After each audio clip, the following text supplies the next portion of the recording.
На барање на Сдруженијето на пензионери, општината додели површина од 8000 метри квадратни во кругот на старата воена касарна во населбата Шатровик за изградба на регионален дом за стари лица, кој според најавите ќе се гради по пат на јавно-приватно партнерство. Посетата на министерот за труд и социјална политика Диме Спасов на Кочани, на која средба присуствуваа градоначалникот Радко Димитровски, председателот на Сојузот на пензионери на Македонија Драги Аргировски, беше презентирано идејното решение на регионалниот дом за стари лица во Кочани. Председателот на Сдруженијето на пензионери на Кочани Ѓорги Серафимов во уводното излагање истакна дека со изградбата на домот ќе се оствари дамнешната желба на пензионерите од Кочани за ваков сместувачки капацитет. Серафимов истакна дека во подготовката на техничката документација за оправданоста на домот позитивно се изјаснили останатите здруженија на пензионери од регионот, од општините Виница, Македонска Каменица, Делчево, Пехчево и Бирово, за кој изградбата на ваков сместувачки капацитет ќе биде од огромно значење. По посетата на просториите на Сдруженијето на пензионери Кочани и видеопрезентацијата на домот, министерот Спасов и градоначалникот Димитровски изјавија: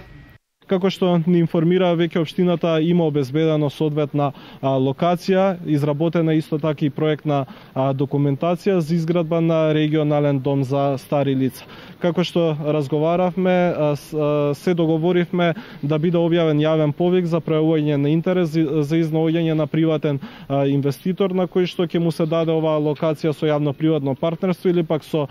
продажба со намена за регионален старски дом со капацитет од околу 150 легла. Го видовме проектот, се работи за навистина модерен, енергетски ефикасен проект и ние како министерство ќе дадеме максимална поддршка и на општината и на Сдруженијето на пензионери од Кочани за изнаоѓање на соодветен инвеститор со кој што ќе се влијае на зголемување на капацитетите за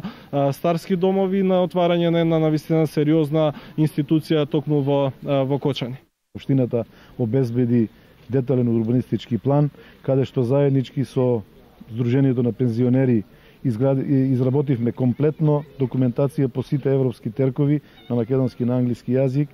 објект кој што ќе биде енергетски ефикасен, објект кој што ќе биде снабден со геотермална вода која што имаме во општината Кочани и објект кој што очекуваме дека заедно со министерството ќе пронајдеме инвеститори и за кратко време ќе имаме и